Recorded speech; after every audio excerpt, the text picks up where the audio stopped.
ओम शांति। 9 जनवरी 1983 की अव्यक्त मुरली।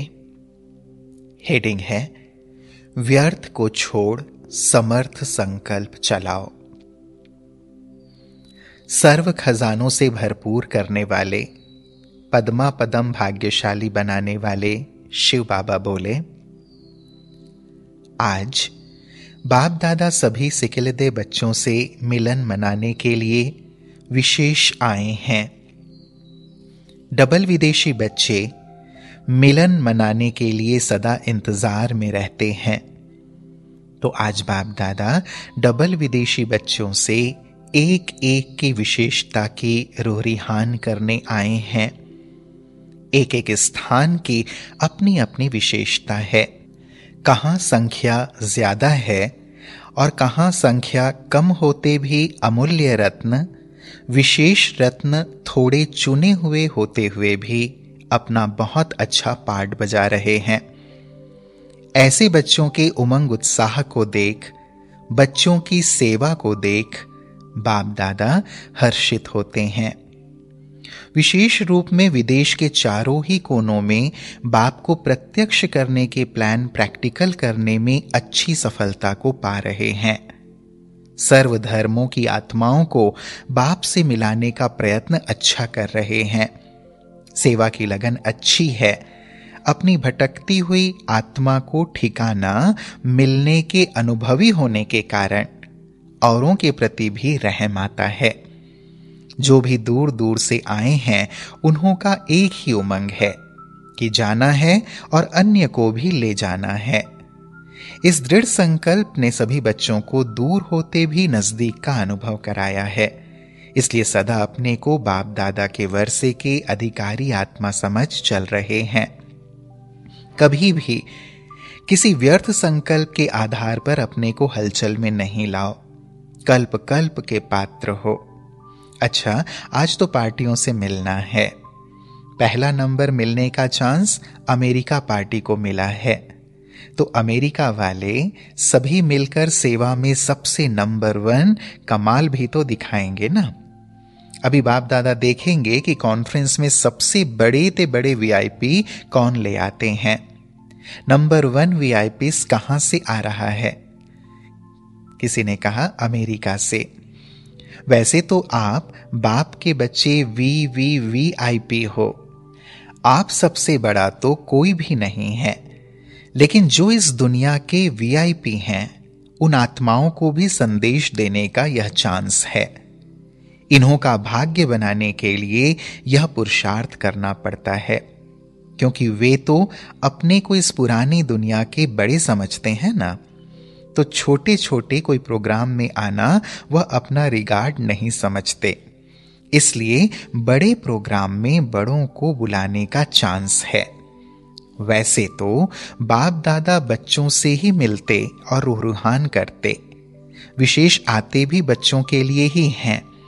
फिर ऐसे ऐसे लोगों का भी उल्हना न रह जाए कि हमें हमारे योग्य निमंत्रण नहीं मिला। इस उल्हने को पूरा करने के लिए यह सब प्रोग्राम रचे जाते हैं। बाप दादा को तो बच्चों से प्रीत है और बच्चों को बाप दादा से प्रीत है। अच्छा, सभी डबल विदेशी तन से और मन से संतुष्ट हो? थोड़ा भी किसको कोई संकल्प तो नहीं है?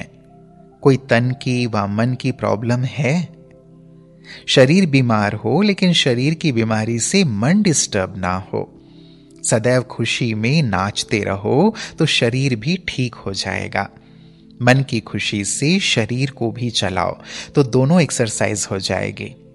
खुशी है दुआ और एक्सरसाइज है दवाई। तो दुआ और दवा दोनों होने से सहज हो जाएगा। एक बच्चे ने कहा, रात्रि को नींद नहीं आती है। सोने के पहले योग में बैठो तो फिर नींद आ जाएगी। योग में बैठने समय बाप दादा के गुणों के गीत गाओ तो खुशी से दर्द भी भूल जाएगा। खुशी के बिना सिर्फ यह प्रयत्न करते हो कि मैं आत्मा हूं, मैं आत्मा हूं, तो इस मेहनत के कारण दर्द भी फील होता है। खुशी में रहो तो दर्द भी भूल जाएगा। कोई भी बात में किसको भी कोई क्वेश्चन हो या छोटी सी बात में कब कंफ्यूज भी जल्दी हो जाते, तो वह छोटी छोटी बातें फौरन स्पष्ट करके आगे चलते चलो। ज्यादा सोचने के अभ्यासी नहीं बनो। जो भी सोच आए उसको वहां ही खत्म करो। एक सोच के पीछे अनेक सोच चलने से फिर स्थिति और शरीर दोनों पर असर आता है। इसलिए डबल विदेशी बच्चों को सोचने की बात पर डबल अटेंशन देना चाहिए, क्योंकि अकेले रहकर सोचने के नेचुरल अभ्यासी हो तो वह अभ्यास जो पड़ा हुआ है, इसलिए यहां भी छोटी छोटी बात पर ज्यादा सोचते तो सोचने में टाइम वेस्ट जाता और खुशी भी गायब हो जाती और शरीर पर भी असर आता है। उसके कारण फिर सोच चलता है। इसलिए तन और मन दोनों को सदा खुश रखने के लिए सोचो कम। अगर सोचना ही है तो ज्ञान रत्नों की सोचो। व्यर्थ संकल्प की भेंट में समर्थ संकल्प हर बात का होता है। मानो अपनी स्थिति व योग के लिए व्यर्थ संकल्प चलता है कि मेरा पाठ तो इतना दिखाई नहीं देता, योग लगता नहीं, अशरीरी होते नहीं। ये है व्यर्थ संकल्प। उनकी भेंट में समर्थ संकल्प करो। याद तो मेरा स्वधर्म है। बच्चे का धर्म ही है बाप को याद करना। क्यों नहीं होगा? जरूर होगा। मैं योगी नहीं तो और कौन बनेगा?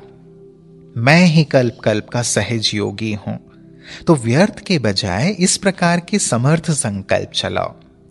मेरा शरीर चल नहीं सकता, यह व्यर्थ संकल्प नहीं चलाओ। इसके बजाय समर्थ संकल्प यह है कि इस अंतिम जन्म में बाप ने हमको अपना बनाया है। कमाल है, बलिहारी है इस अंतिम शरीर की, जो इस पुराने शरीर द्वारा जन्म जन्म का वर्षा ले लिया। दिल शिकस्त के संकल्प नहीं करो, लेकिन खुशी के संकल्प करो। वाह मेरा पुराना शरीर, जिसने बाप से मिलाने के निमित्त बनाया। वाह वाह कर चलाओ। जैसे घोड़े को प्यार से हाथ से चलाते हैं तो घोड़ा बहुत अच्छा चलता है। अगर घोड़े को बार बार चाबुक लगाएंगे तो और ही तंग करेगा। यह शरीर भी आपका है, इसको बार बार ऐसे नहीं कहो कि ये पुराना है, बेकार शरीर है। यह कहना जैसे चाबुक लगाते हो। खुशी खुशी से इसकी बलिहारी गाते आगे चलाते रहो। फिर यह पुराना शरीर कब डिस्टर्ब नहीं करेगा, बहुत सहयोग देगा। कोई ने कहा प्रॉमिस भी करके जाते हैं फिर भी माया आ जाती है। बाबा ने कहा माया से घबराते क्यों हो? माया आती है आपको पाठ पढ़ाने लिए। घबराओ नहीं, पाठ पढ़ लो। कभी सहनशीलता का पाठ, कभी एक रस स्थिति में रहने का पाठ पढ़ाते, कभी शांत स्वरूप बनने का पाठ पक्का कराने आते। तो माया को उस रूप में नहीं देखो। माया आ गई, घबरा जाते हो। लेकिन समझो कि माया भी हमारी सहयोगी बन बाप से पढ़ा हुआ पाठ पक्का कराने के लिए आई है। माया को सहयोगी के रूप में समझो, दुश्मन नहीं। पाठ पक्का कराने के लिए सहयोगी है तो आपका अटेंशन सारा उस बात में चला जाएगा। फिर घबराहट कम होगी और हार नहीं खाएंगे। पाठ पक्का करके अंगत के समान बन जाएंगे। तो माया से घबराओ नहीं। जैसे छोटे बच्चों को माँ बाप डराने के लिए कहते हैं हव्वा आ जाएगा, आप सबने भी माया को हव्वा बना दिया है। वैसे माया खुद आप लोगों के पास आने में घबराती है, लेकिन आप स्वयं कमजोर हो, माया का आह्वान करते हो। नहीं तो वह आएगी नहीं। वह तो विदाई के लिए ठहरी हुई है। वह भी इंतजार कर रही है कि हमारी लास्ट डेट कौन सी है। अब माया को विदाई देंगे या घबराएंगे? डबल विदेशियों की यह एक विशेषता है। उड़ते भी बहुत तेज हैं और फिर डरते हैं तो छोटी सी मक्खी से भी डर जाते हैं। एक दिन बहुत खुशी में नाचते रहेंगे और दूसरे दिन फिर चेहरा बदली हो जाएगा। इस नेचर को बदली करो। इसका कारण क्या है? इन सब कारणों का भी फाउंडेशन है सहन शक्ति की कमी। सहन करने के संस्कार शुरू से नहीं है, इसलिए जल्दी घबरा जाते हो। स्थान को बदलेंगे या जिनसे तंग होंगे उनको बदल लेंगे, अपने को नहीं बदलेंगे। यह जो संस्कार है वह बदलना है, मुझे अपने को बदलना है, स्थान को व दूसरे को नहीं बदलना है, लेकिन अपने को बदलना है। यह ज्यादा स्मृति में रखो, समझा? अब विदेशी से स्वदेशी संस्कार बना लो, सहनशीलता का अवतार बन जाओ, जिसको आप लोग कहते हो अपने को एडजस्ट करना है, किनारा नहीं करना है, छोड़ना नहीं है। हंस और बगुले की बात अलग है, उन्हों की आपस में खिटखिट है, वह भी जहां तक हो सके उसके प्रति शुभ भावना से ट्रायल करना अपना फर्ज है। कई ऐसे भी मिसाल हुए हैं जो बिल्कुल एंटी थे, लेकिन शुभ भावना से निमित्त बनने वाले से भी आगे जा रहे हैं। तो शुभ भावना से फुल फोर्स से ट्रायल करनी चाहिए। अगर फिर भी नहीं होता है तो फिर डायरेक्शन लेकर कदम उठाना चाहिए, क्योंकि कई बार ऐसे किनारा कर देने से कहां डिससर्विस भी हो जाती है। और कई बार ऐसा भी होता है कि आने वाली ब्राह्मण आत्मा की कमी होने के कारण अन्य आत्माएं भी भाग्य लेने से वंचित रह जाती हैं। इसलिए पहले स्वयं ट्रायल करो, फिर अगर समझते हो यह बड़ी प्रॉब्लम है तो निमित्त बनी हुई आत्माओं से वेरीफाई कराओ। फिर वह भी अगर समझती हैं कि अलग होना ही ठीक है, फिर अलग हुए भी तो आपके ऊपर जवाबदारी नहीं रही। आप डायरेक्शन पर चलो, फिर आप निश्चिंत। कई बार ऐसा होता है जोश में छोड़ दिया, लेकिन अपनी गलती के कारण छोड़ने के बाद भी वह आत्मा खींचती रहती है, बुद्धि जाती रहती है, यह भी बड़ा विघ्न बन जाता है। तन से अलग हो गए लेकिन मन का हिसाब किताब होने के कारण खींचता रहता। इसलिए निमित्त बनी हुई आत्माओं से वेरीफाई कराओ, क्योंकि यह कर्मों की फिलॉसफी है। जबरदस्ती तोड़ने से भी मन बार बार जाता रहता है। कर्म की फिलॉसफी को ज्ञान स्वरूप होकर पहचानो और फिर वेरीफाई कराओ, फिर कर्म बंधन को ज्ञान युक्त होकर खत्म करो। बाकी ब्राह्मण आत्माओं में जब हम शरीक होने के कारण ईर्ष्या उत्पन्न होती है, ईर्ष्या के कारण संस्कारों का टक्कर होता है, लेकिन इसमें विशेष बात यह सोचो कि जो हम शरीक हैं उसको निमित्त बनाने वाला कौन? उनको नहीं देखो फलाना इस ड्यूटी पर आ गया, फलानी टीचर हो गई, नंबर 1 सर्विसेबल हो गई, लेकिन यह सोचो कि उस आत्मा को निमित्त बनाने वाला कौन? चाहे निमित्त बनी हुई विशेष आत्मा द्वारा ही उनको ड्यूटी मिलती है, लेकिन निमित्त बनने वाली टीचर को भी निमित्त किसने बनाया? इसमें जब बाप बीच में हो जाएगा तो माया भाग जाएगी, ईर्ष्या भाग जाएगी। लेकिन जैसे कहावत है ना, या होगा बाप या होगा पाप।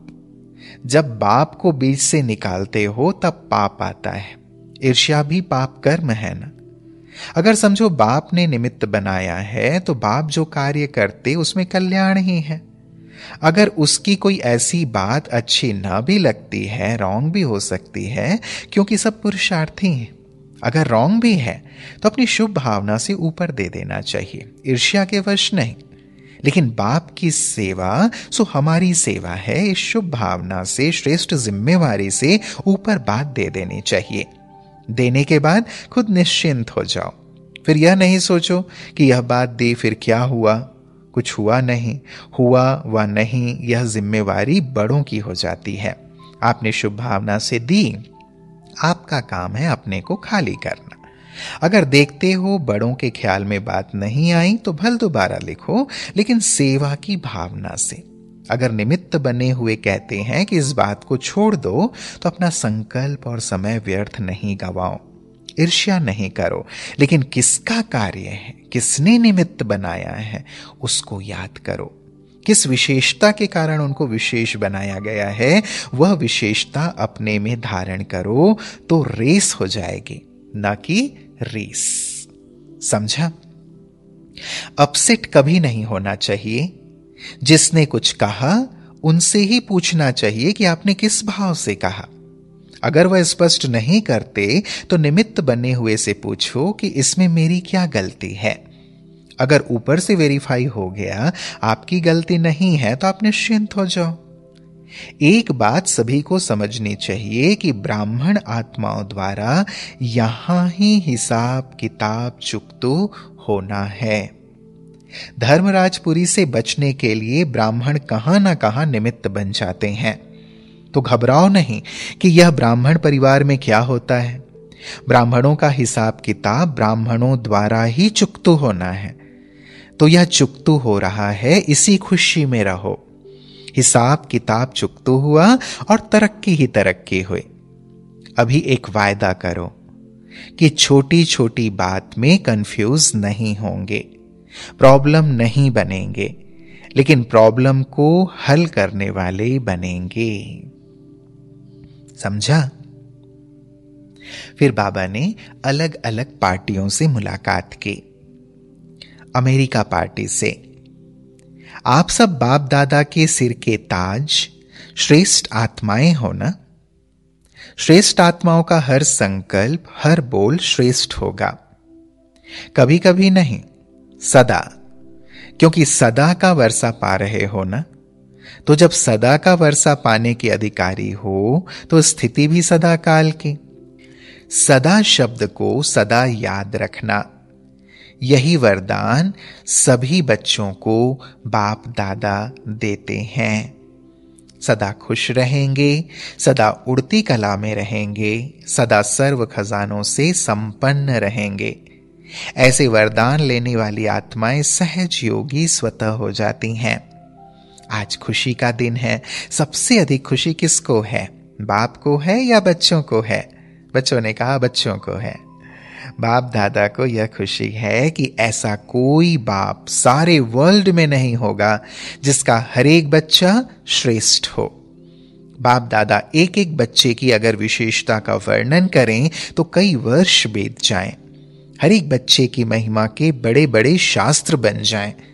विशेष आत्मा हो, ऐसा निश्चय हो तो सदा माया जीत स्वतः हो जाएंगे। फिर बाबा ने मैक्सिको ग्रुप से मुलाकात की।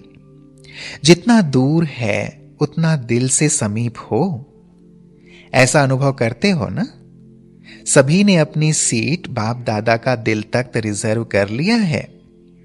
बाप दादा एक एक रत्न की वैल्यू को जानते हैं। एक एक रत्न स्थापना के कार्य को सफल करने के निमित्त है।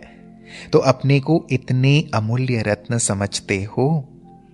कितनी भाग्यवान आत्माएं हो जो इतनी दूर से भी बाप ने ढूंढकर अपना बनाया है।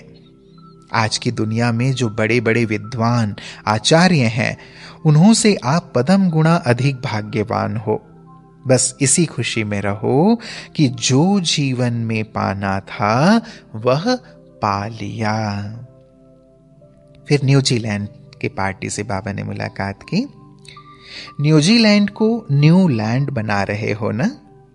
स्वयं को भी नया बनाया तो विश्व को भी नया बनाएंगे ना। अपना ऑक्यूपेशन यही सुनाते और लिखते हो ना कि हम सभी विश्व का नव निर्माण करने वाले हैं। तो जहां रहते हो उसको तो नया बनाएंगे ना।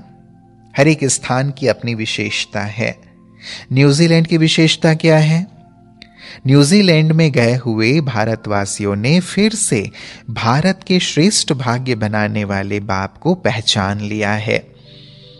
भारत में रहते भारतवासी बच्चों ने नहीं जाना, लेकिन विदेश में रहते भारत की महिमा को और बाप को जान लिया। न्यूजीलैंड में भारत के बिछड़े हुए बच्चे अच्छे अच्छे निकले हैं। टीचर्स पीछे मिली हैं, लेकिन सर्विस की स्थापना पहले की। इसलिए हिम्मत वाले बच्चे, उमंग उल्लास वाले बच्चे विशेष हैं। समझा? फिर जर्मन और हैम्बर्ग पार्टी से, सभी बाप दादा के अमूल्य रत्न हो। कौन से रत्न हो और कहां रहते हो? मस्तक मणि हो, गले का हार हो या कंगन हो? तो बच्चों ने कहा तीनों हैं। तो बाप दादा के विशेष श्रृंगार हो गए ना।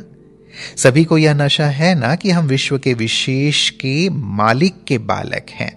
इसी नशे में, खुशी में सदा नाचते रहो। बाप के हाथ में हाथ है, बाप के साथ खुशी में सारा समय नाचो। बाप दादा की कंपनी और बाप दादा के परिवार के हो। अभी और कहां क्लब आदि में जाने की आवश्यकता नहीं। सदा चेहरे में ऐसी खुशी की झलक हो जो आपका चीयरफुल चेहरा बोर्ड का काम करे। इसमें स्वतः एडवर्टाइज हो जाएगी। बाप दादा को भी ग्रुप को देख करके खुशी हो रही है। जिस भी स्थान पर रहते हो उस स्थान से बहुत चुने हुए रत्न बाप दादा ने जो निकाले हैं वह रत्न यहां पहुंच गए।